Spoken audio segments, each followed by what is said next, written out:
আপনারা সকলেই জানেন আমাদের শরীরে দুটি ফিল্টার ইউনিট থাকে যেগুলোকে আমরা কিডনি বলি। আপনি যখন ঘুমিয়ে থাকেন তখনও কিন্তু কিডনি নিরন্তরভাবে কাজ করে চলে। আমাদের শরীরে প্রতিদিন প্রায় 180 লিটার মতো রক্তকে পরিষ্কার করে।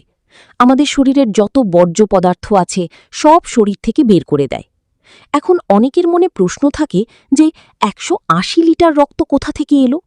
আমাদের শরীরে প্রায় 4.5 থেকে 5.5 লিটার মতো রক্ত থাকে। এই রক্তটাকেই কিন্তু বারবার ঘুরিয়ে ঘুরিয়ে কিডনি পরিষ্কার করতে থাকে, কারণ আমাদের শরীরে ব্লাড বা রক্তটা সবসময় মুভ করতে থাকে। এই রক্তের মধ্যে যত বিষাক্ত টক্সিনস থাকে, কিডনির কাজ হলো ওইগুলোকে বের করে দেয়া। আমাদের শরীর হচ্ছে একটা মেশিনারি সিস্টেম। এর মধ্যে নানা রকম শারীরবৃত্তীয় প্রক্রিয়া সবসময় চলতে থাকে, যা থেকে নানা রকম ওয়েস্টেজ তৈরি হয়। কিডনির কাজ এই ওয়েস্টেজগুলোকে রিমুভ করে দেওয়া। এখন অনেকের রিপোর্টের মধ্যে, অর্থাৎ রক্তের রিপোর্টের মধ্যে ক্রিয়েটিনিন থাকে। অনেকে ঘাবড়ে যান, চিন্তিত হয়ে পড়েন, আতঙ্কিত হয়ে পড়েন যে ক্রিয়েটিনিন বেড়ে গেছে মানে এবার হয়তো কিডনি আস্তে আস্তে খারাপ হয়ে যাবে বা ডায়ালিসিস করতে হবে, না হলে কোনো উপায় নেই, বা না হলে হয়তো আপনি বাঁচবেন না, ইত্যাদি ইত্যাদি। আজকে এই ভিডিওর মধ্যে আপনাদের এমন একটি সবজির কথা বলবো, শুধুমাত্র একটি সবজির সাহায্যে আপনি আপনার ক্রিয়েটিনিন লেভেলকে কমাতে পারবেন, আপনার কিডনির হালকে ফেরাতে পারবেন।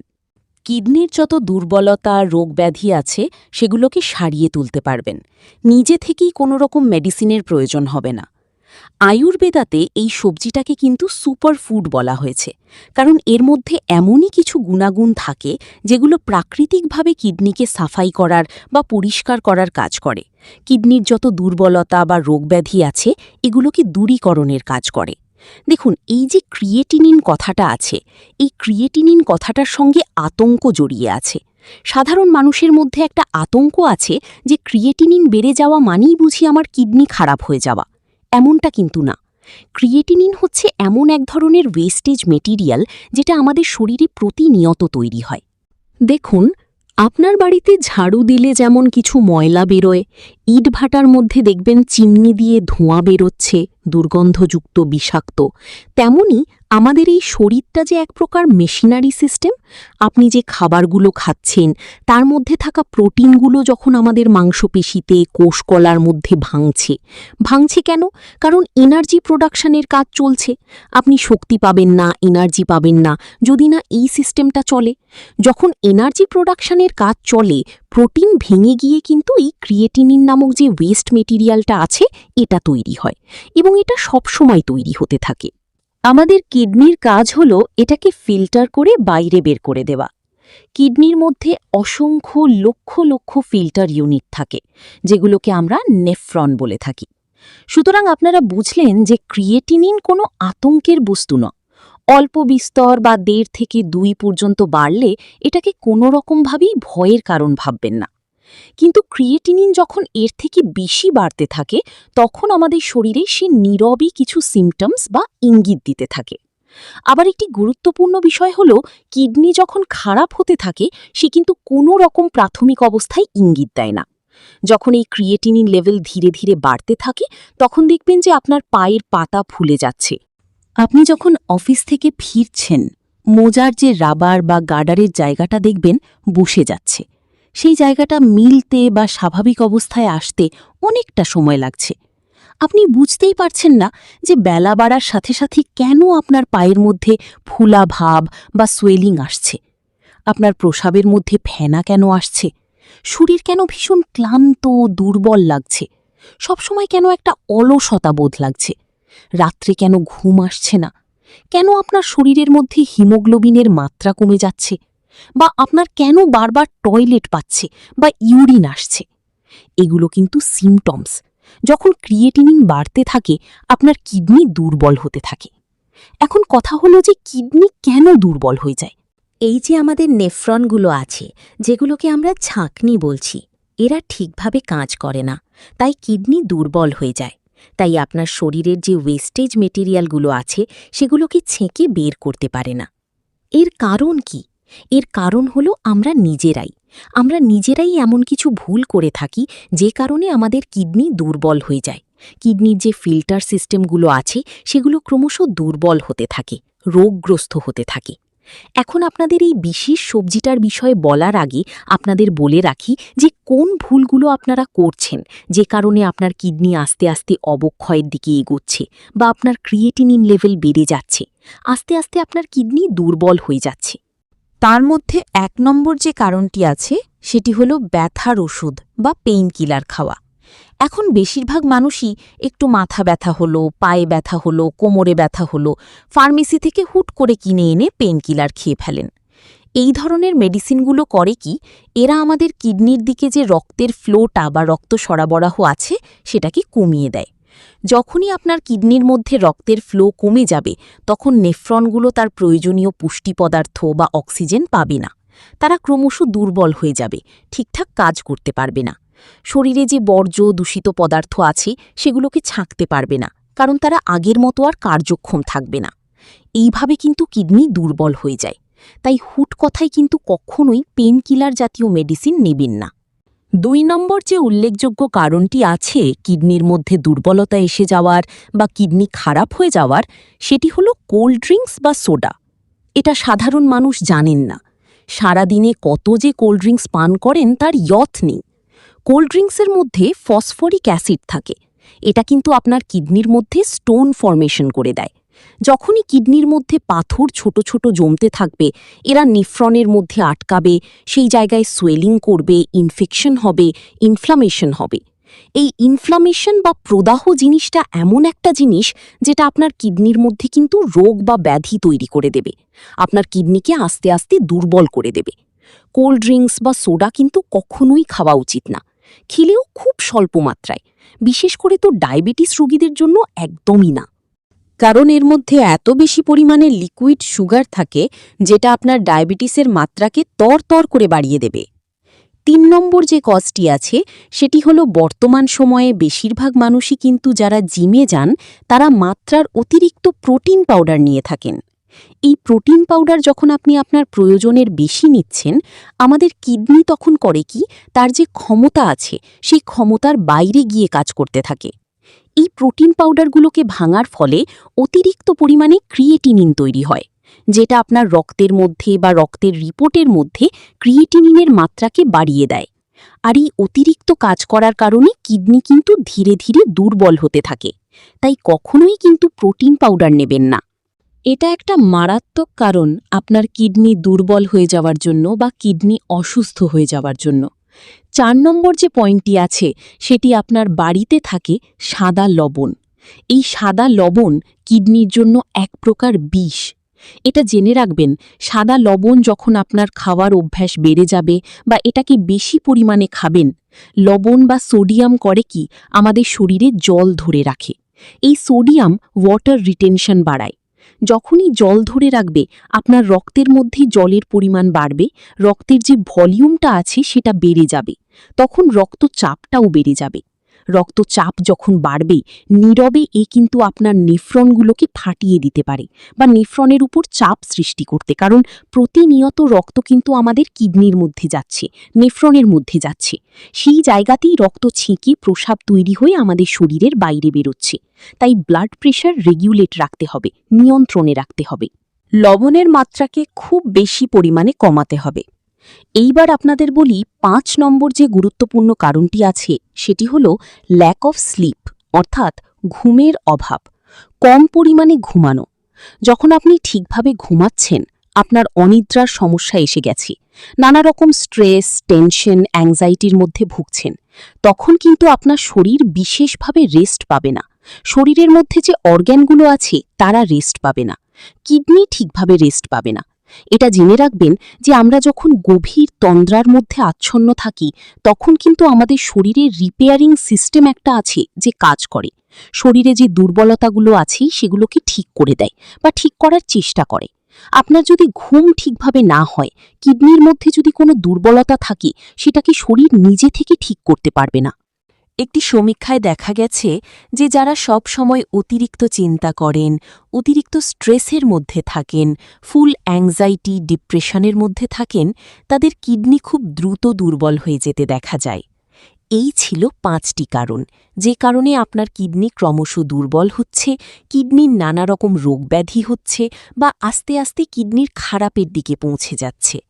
এইবার আপনাদের বলি সেই মহামূল্যবান সবজিটির কথা, যে সবজিটির সাহায্যে আপনি কিডনিকে সব দিক দিয়ে রক্ষা করতে পারবেন, আপনার কিডনির অসুস্থতাকে আবার আগের অবস্থায় ফিরিয়ে আনতে পারবেন, কিডনির নেফ্রনগুলোকে সুন্দরভাবে পরিষ্কার করে নিতে পারবেন। সেই সবজিটির নাম হল ক্যাপসিকাম। এই ক্যাপসিকাম এমন এক ধরনের সবজি যার মধ্যে ভরপুর মাত্রায় ভিটামিন সি থাকে, ভিটামিন এ থাকে, বিভিন্ন রকম পাওয়ারফুল অ্যান্টিঅক্সিডেন্ট থাকে, যেমন লাইকোপিন। এছাড়া এর মধ্যে অ্যান্টি ইনফ্ল্যামেটরি প্রপার্টি থাকে। দেখুন, কিডনিকে ভালো রাখার ক্ষেত্রে কিন্তু পটাশিয়াম এবং ফসফরাস এদের লেভেলটা যেন না বাড়ে, এটা যেন সবসময় নিচে থাকে বা ব্যালেন্সের মধ্যে থাকে, এটা থাকা জরুরি। ক্যাপসিকাম কিন্তু লো পটাশিয়ামযুক্ত একটা সবজি, যেটা আপনার কিডনির জন্য একদমই উপযুক্ত। এছাড়া এর মধ্যে ভরপুর মাত্রায় ভিটামিন সি থাকার জন্য এই ভিটামিন সি কিন্তু আপনার শরীরে ইমিউনিটি পাওয়ারকে বাড়িয়ে দেয়। ইমিউনিটি পাওয়ারকে বাড়িয়ে আপনার কিডনির যে দুর্বলতাগুলো আছে সেগুলোকে ঠিক করার কাজ করে থাকে। এর মধ্যে লাইকোপিন নামে যে অ্যান্টিঅক্সিডেন্ট থাকে সেটা যেমন নেফ্রনের অসুস্থতাকে বা ইনফ্ল্যামেশনকে কমায়, তেমনই কিন্তু কিডনির যে কোষকলাগুলো আছে সেগুলোকে ড্যামেজ হওয়ার হাত থেকে রক্ষা করে। তাই ক্যাপসিকাম কিন্তু এক ধরনের ম্যাজিক্যাল সবজি আপনার কিডনির জন্য। এছাড়া এর মধ্যে ভিটামিন এ থাকে, অ্যান্টি ইনফ্ল্যামেটরি প্রপার্টি থাকে। দেখুন, আমাদের শরীরে কোনো অর্গ্যান ড্যামেজ হওয়ার ক্ষেত্রে সবথেকে গুরুত্বপূর্ণ যে জিনিসটি আছে সেটি হলো ইনফ্ল্যামেশন, অর্থাৎ প্রদাহ। প্রদাহ উত্তরোত্তর বাড়তে থাকলে আপনার শরীরের সেই স্পেসিফিক অর্গ্যানটা কিন্তু আস্তে আস্তে খারাপ হয়ে যাবে বা তার কার্যক্ষমতা হারাবে বা সেটা ধীরে ধীরে নষ্ট হয়ে যাবে। ক্যাপসিকামের মধ্যে প্রচুর পরিমাণে অ্যান্টি ইনফ্ল্যামেটরি প্রপার্টি থাকে, যেটা আপনার কিডনির ইনফ্ল্যামেশনকেও খুব সুন্দরভাবে কমিয়ে দেয়। এই এতগুলো গুণাগুণ থাকার জন্য আপনি যদি ক্যাপসিকাম খেতে পারেন, সেটা কিন্তু আপনার কিডনিকে সব দিক থেকে সুস্থ রাখবে। এখন কথা হলো যে ক্যাপসিকাম খাওয়ার সঠিক নিয়ম কি। এটা দেখবেন মার্কেটে লাল, হলুদ বা গ্রিন কালারের এইসব বিভিন্ন রকম রঙে পাওয়া যায়। একটি ক্যাপসিকাম আপনাকে প্রতিদিন খেতে হবে এবং সেটাকে আপনারা স্যালাডের আকারে খেতে পারেন বা হালকা স্টিম দিয়ে সিদ্ধ করে সেটাকেও আপনারা খেতে পারেন বা অলিভ অয়েলে কিছুটা হালকা ভেজে নিয়ে সেইভাবেও খেতে পারেন। এইভাবেও খাওয়া যায়। এই 3 প্রকার নিয়মে আপনি খেতে পারেন। তবে যদি কাঁচা অবস্থায় স্যালাড আকারে খেতে পারেন, সেক্ষেত্রে ভরপুর মাত্রায় ভিটামিন সিটা যাবে, যেটা আপনার শরীরে ইমিউনিটি পাওয়ারকে বাড়াবে এবং অন্যান্য যে মলিকিউলগুলো আছে যেমন antioxidant, lycopene, vitamin A, anti inflammatory property, এগুলো যাবে, যেগুলো আপনার কিডনিকে সব দিক দিয়ে রক্ষা করবে এবং বাঁচাবে। একটি বিষয় হলো, কিডনি যখন দুর্বল হয়ে যায়, শরীরে ক্লান্তি, দুর্বলতা, হাঁপানি এগুলো কিন্তু দ্রুত চলে আসে। তার একটি উল্লেখযোগ্য কারণ হল কিডনির একটা হরমোন তৈরি করে, যে হরমোনটার নাম হল এরিথ্রোপয়েটিন। এই এরিথ্রোপয়েটিন আমাদের শরীরে আরবিসি তথা হিমোগ্লোবিন বানাতে সাহায্য করে, আর হিমোগ্লোবিনই আমাদের শরীরে অক্সিজেনের মূল বাহক, যেটা শরীরের প্রত্যেকটা প্রান্তে অক্সিজেন নিয়ে যায়, তবে কিন্তু এনার্জি প্রোডাকশন হবে। কিডনি দুর্বল হতে থাকলে এই প্রক্রিয়াটা কিছুটা স্তিমিত বা দুর্বল হয়ে যাওয়ার কারণে শরীরে অক্সিজেন পৌঁছায় না, ক্লান্তি, দুর্বলতা লাগে। ক্যাপসিকামের মধ্যে প্রচুর পরিমাণে ভিটামিন এ এবং ভিটামিন বি6 থাকে, যারা এই হিমোগ্লোবিন তৈরির প্রক্রিয়াটাকে বা প্রসেসটাকে ত্বরান্বিত করে দেয়, কিডনির দুর্বলতাকে কমিয়ে দিয়ে বা কিডনিকে সুস্থ রেখে। যদি অলরেডি আপনার কিডনির মধ্যে দুর্বলতা থাকে, অবশ্যই আপনাকে ডাক্তারের পরামর্শ মতো ওয়াটার বা জলের যে লেভেলটা আছে সেটাকে ফিক্স করে নিতে হবে, না বেশি না কম। ঠিক, আপনার ডাক্তারবাবু আপনাকে যতটা বলেছেন ততটাই জল পান করতে হবে, যেটা কিডনির জন্য উপযুক্ত হবে। 3 নম্বরে আপনাদের বলবো যে কোরিয়েন্ডার সিডস বা ধনের যে বীজ আছে সেটা খুবই গুরুত্বপূর্ণ আপনার কিডনির জন্য। এর মধ্যে অ্যান্টিঅক্সিডেন্ট, অ্যান্টি ইনফ্ল্যামেটরি প্রপার্টি থাকে। ধনে বীজ ভিজিয়ে বা সকালে কিছুটা জলের মধ্যে ভিজিয়ে সেই জলটা পান করতে পারেন, বা আপনারা জিরা ওয়াটার খেতে পারেন। এই জিরা ওয়াটারও কিন্তু কিডনির জন্য খুবই গুরুত্বপূর্ণ। শেষে আপনাদের বলবো যে সবজি কিন্তু কিডনির জন্য ভালো হয় না। এমন কিছু সবজি আছে যেগুলো কিডনির ক্ষতি করে ফেলে। তারই মধ্যে কিন্তু এই ক্যাপসিকাম এমন এক ধরনের সবজি যেটা আপনার কিডনিকে ভালো রাখার জন্য এক প্রকার প্রাকৃতিক বরদান বলা চলে। এছাড়া আপনারা প্রতিদিন 1 কোয়া করে কাঁচা রসুনকে কুচি কুচি করে কেটে 2-3টি তুলসী পাতার সঙ্গে খেতে পারেন। এর মধ্যে অ্যালিসিন থাকে এবং তুলসী পাতার মধ্যে বিভিন্ন রকম প্রাকৃতিক অ্যান্টিঅক্সিডেন্ট থাকে, যেগুলো কিডনির জন্য ভালো। কিছুক্ষণ রসুনের কুচিগুলোকে রেখে দিয়ে 3-4টি তুলসী পাতাকে ভালো করে ধুয়ে একসঙ্গে নিয়ে চিবিয়ে খেতে পারেন এবং 1 গ্লাস জল পান করতে পারেন। এটা কিন্তু আপনার কিডনিকে ন্যাচারালি সুস্থ রাখতে বা ভালো রাখতে সাহায্য করবে এবং লং লাস্টিং করবে আপনার কিডনিকে। আপনি যদি আদা চা খেতে পারেন, আদার মধ্যে এমন কিছু প্রপার্টি থাকে যেমন জিঞ্জেরল, এর অ্যান্টি ইনফ্লামেটরি গুণাগুণ আছে এবং অ্যান্টিঅক্সিডেন্ট প্রপার্টি আছে। আদা চা নিয়মিত পান করুন, হালকা অর্থাৎ কুসুম গরম অবস্থায়, যেটা ন্যাচারালি কিন্তু আপনার কিডনিকে সুস্থ রাখতে সাহায্য করবে। তবে সবথেকে গুরুত্বপূর্ণ বিষয় হল আপনার পেটের স্বাস্থ্য। এটা অনেকেই জানেন না। এই যে আপনাদের ক্যাপসিকাম খাওয়ার কথা বলেছি, এর মধ্যে কিন্তু খুব ভালো মাত্রা ফাইবার থাকে, যেটা আপনার কোষ্ঠকাঠিন্য বা কনস্টিপেশনের সমস্যাকে দূর করে।